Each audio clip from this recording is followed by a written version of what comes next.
Hey, what's happening, peeps? We back again with another one. I got another banger for y'all today. I appreciate y'all tuning in today's episode as always. Before we get too deep in today's content, like, comment, subscribe to the channel. Tell a friend to tell a friend. I appreciate all the feedback I've been getting. We just dropped the last episode that was talking about toxic work environments, some signs, things, and how you should be approaching it and how you should be moving forward on it as well. And yeah, I got some good comments. Good people reached out to me, told me they enjoyed the content. I hope you found some value in the content.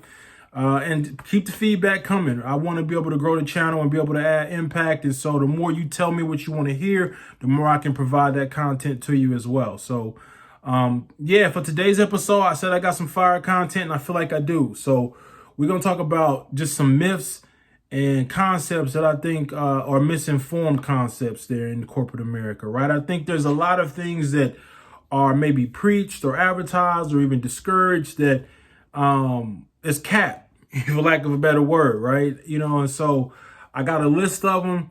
I want to go through them. And yeah, man, I want to drop these bars on y'all. It's real. So let's get into it. So I got them to the side. So if you see me looking down, I'm just checking my list and make sure I don't miss anything for y'all today. So I got them titled. So I'm going to just go over kind of what I wrote down and I'll break it down a little bit further as well. So the first one is you're supposed to say yes to everything, right?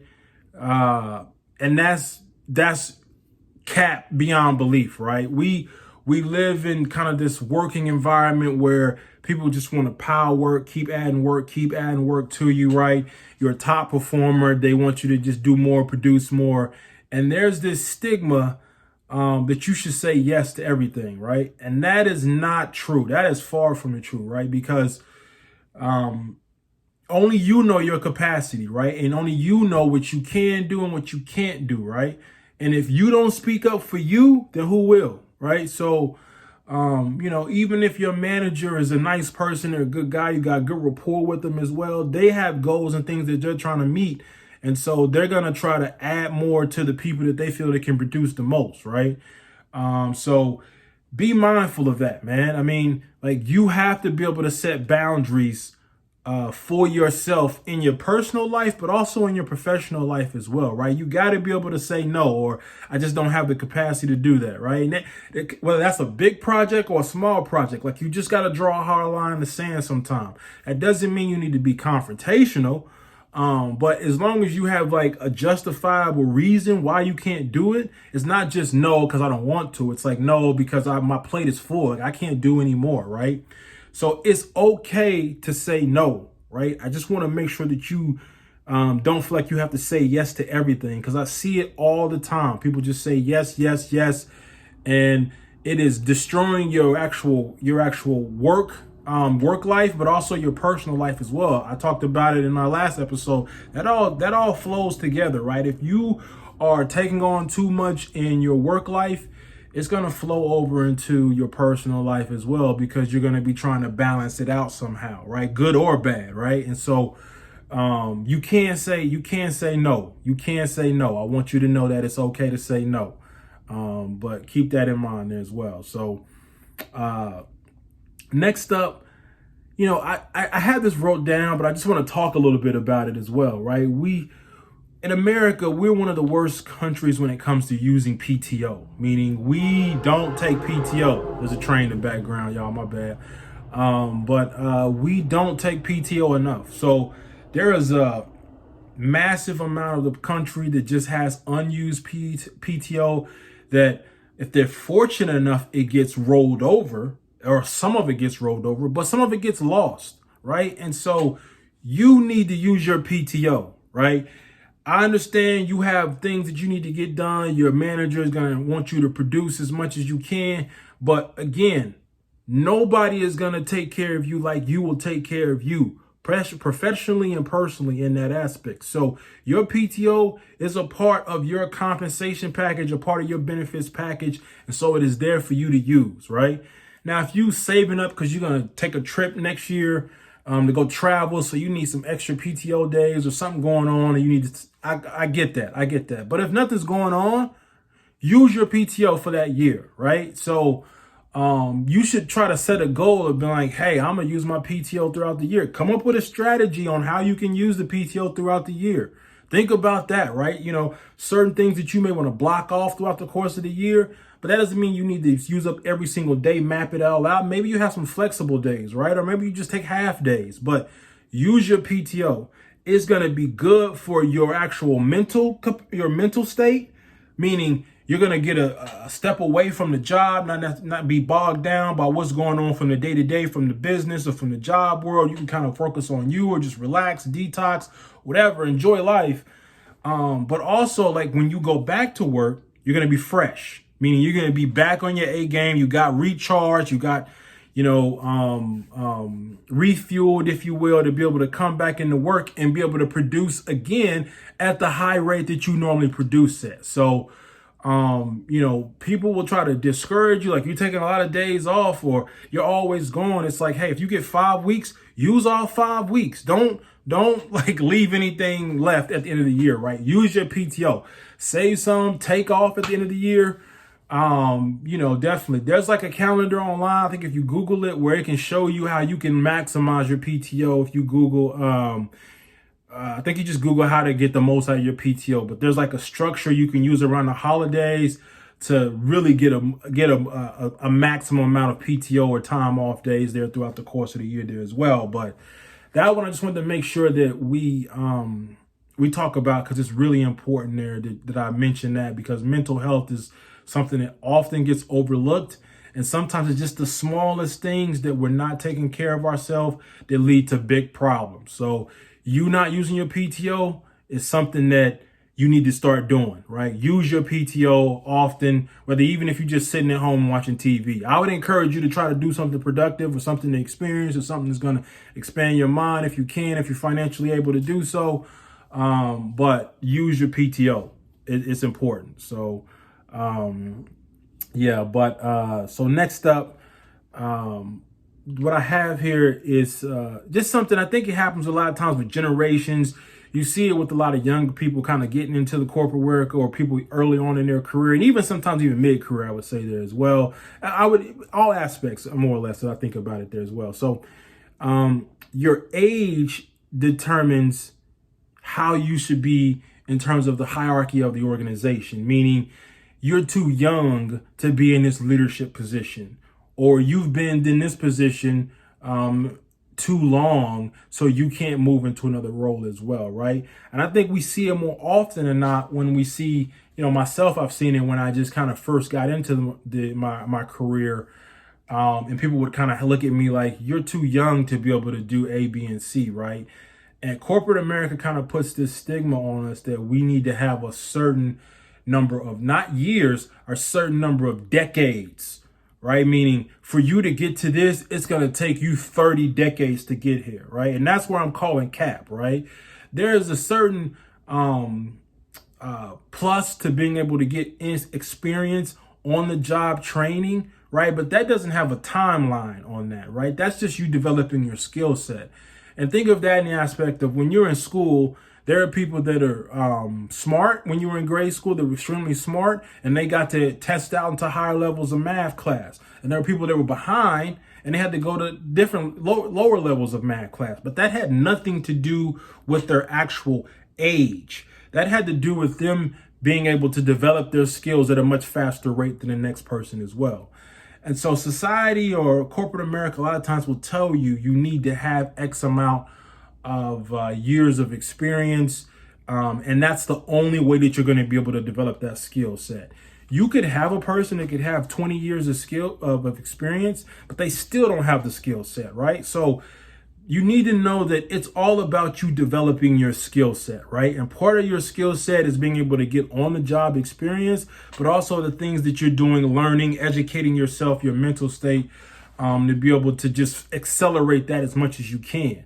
But don't let society or corporate America tell you that you need to have X number of years of experience and make that the end all be all. You can use that as a baseline, but if it takes somebody 10 years and it took me 6, hey, we both got there. I just did it my way, you did it your way, right? So don't let people just tell you like, you have to have a certain number of experience, right? So the reason I'm calling cap on that is, certain things you do have to have a certain level of experience on, but it doesn't have to be a hard line in the sand. It's like 20 years or you can't do this, or 20 years you can't do the job, right? So recognize that aspect of it. And always keep that in mind when you're trying to progress in your career, and especially for the folks that are younger in your career. I want to give you that just jewel there, because people will discourage you. You'll come in very ambitious a lot of times with goals and things, and people will deter you and tell you it's going to take you X number of years. But don't let them discourage you, right? Create your plan and execute on your plan, right? And if it takes you that number of years to get there, so be it. But you try to get there as soon as you can, because life is short and you want to be able to squeeze as much juice out of the lemon as you possibly can. All right. So, and so the next up, I want to just talk about is, let me make sure I just didn't miss it. All right, perfect. Is working harder than everyone is the only way to progress, right?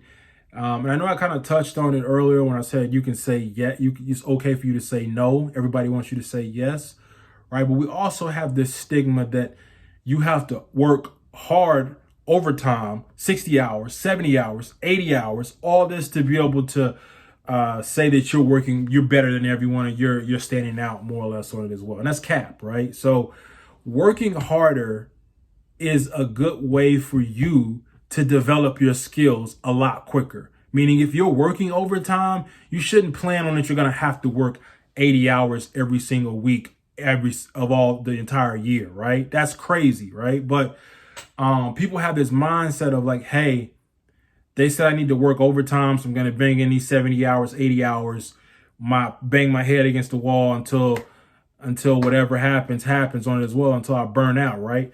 And the reason I'm bringing that up is because most of the time we have burnouts, right? That's a big contributor to burnouts. You working excessive amounts of overtime. And that's not always the way to progress, right? A lot of times, I would say the majority of the time, that's not the way that you're going to progress in careers as well, right?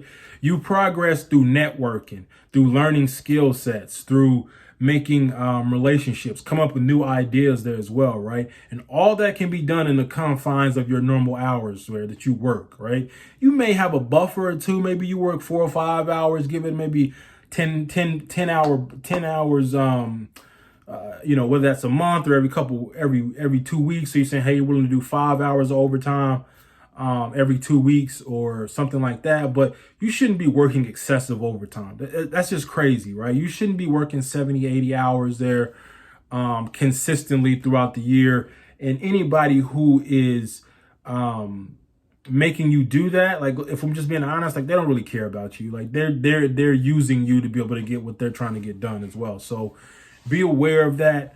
Find balance. And that's why I said you need to be able to say no, right? Because they're going to keep adding more stuff on you for you to say yes, yes, yes. And then you're creating an unreasonable expectation. You work 80 hours a week for a year, and the moment you work 60, it's a problem. You see what I'm saying? So that's why you need to have balance, and you need to understand that you working harder or working excessively is not the best action for success. It's you working efficiently is the best pathway to success, right? And that means you using all your tools and resources available. What systems you have, what things that they have at that company that can teach you, what people you can connect with, what other people you can collaborate with, books you read, etc. on it as well. So it's not about working the hardest, it's about working efficiently to be able to get results. Right? Results drive it. So if I can get something done in 4 hours and it takes you 40, that's your problem. That's not my problem, because I can get it done in 4 hours there, right? I developed my skill to be able to get it done, so I'm a lot more efficient, and that's going to reap out a lot more benefits to me in a multitude of ways in my career. So, think about that aspect of it, because I think we just live in that society where it's like, hey, keep going, go hard, go hard, go hard. If you want to go hard at jobs on your job on a day-to-day basis, that's great. Go hard on resting. Go hard on recovering. Go hard on your personal development, right? Become a better person, right?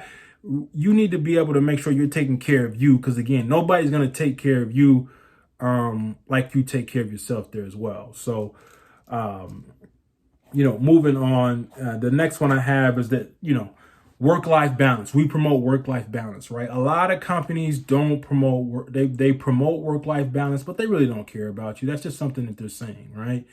And you have to be able to balance your life, right? Because you're going to know what your work-life balance is. They will never understand because they don't know every single thing that's going on in your personal life, whether it's something good, whether it's something bad, whatever the case may be, right? They don't know what's going on in your personal life. So they won't understand what your balance is. Only you understand what your balance is on a consistent basis. So companies may say they're all about work-life balance, right? And they could even have a good intention. But honestly, like, they're here to be able to pay you to do something, right? And so their bottom line is going to be able to make sure that they can get their profits and losses that appropriately for what they're ever trying to achieve there as well. That's not to say, hey, let me think about Marcus a little bit before we ask him to work these extra 10 hours overtime this week. That doesn't happen, right? So you got to take care of your own work-life balance, right? Even if the company says they promote it, like, it's up to you to take care of your work-life balance and find whatever your work-life balance is. Don't let anybody else tell you what your work-life balance should be, not even me. So just always keep that in mind. Like, figure out what your balance is for you to have a good quality of life and use that as your baseline and boundaries that you're not willing to bend at all, if any, very little, more or less, on it as well. So, but I feel like those all kind of go hand in hand, but they just have different points that I wanted to bring out on that part as we're talking about it there as well. So, the next one I wanted to bring up is, and people are not gonna like this, but like, HR isn't necessarily on your side, right? HR's purpose is to protect the company, right? So your human resources, they have policies, procedures, things that they want to follow. You can go to them for different things if you have questions, health insurance, benefits, etc., on that aspect of it. But you got to know that their ultimate goal is really be able to protect the entity itself, not to protect you, right? And think of that as they're here to protect the entity from lawsuits, things that are unfair, anything that could be harmful to the organization, right? The organization is first, you're second, right? So that person, the persons in HR, the people in HR, they work for the organization, and their first line of business is to protect the organization. Second is to protect you in that aspect of it. So I just want you to understand that how you should be. I want you to understand what HR is and how they're actually. What their purpose is, more or less, on it as well. But they are there to protect the organization and to follow the line so it is a fair work environment or an equal opportunity work environment, right? But those are all things that protect the organization, right? They're creating this equal opportunity work environment that you have the ability to experience, but that's to protect the organization from a lawsuit or some type of litigation or whatever the case may be, right? It's certain, think of it as like, they're just protecting themselves, right? And that's not to say the organizations are bad by that, but that's really just the purpose of HR, right? They're there to protect the organization from litigation or lawsuits or whatever the case may be, negative press, etc., things that could be bad or damage the credibility or the future of the organization there as well. So, but I really wanted to make sure that, I hit those points there. Those are really the ones I wanted to touch on. I missed one. So just to go back to that, using that PTO, right? No days off. We have that no days off mentality. And that's why I really want to just come back and just say, use your PTO again, right? Use your PTO. Like, if you don't take nothing else from what I'm telling you in the course of this conversation, use your PTO, right? Use it. It's all yours. You should use it all, right? Anybody got a problem with it, tell them come holler at Big Bruh. But yeah, man. So I hope y'all enjoyed today's content. I had this list here. Let me know what your thoughts are in the comments below. If there's some more things that you think I should add to let you know that, that are myths or things that are misinformed, leave those in the comments below there as well. As always, man, I appreciate y'all tuning in today's episode. If I'm lit and you lit, then we lit. So stay lit.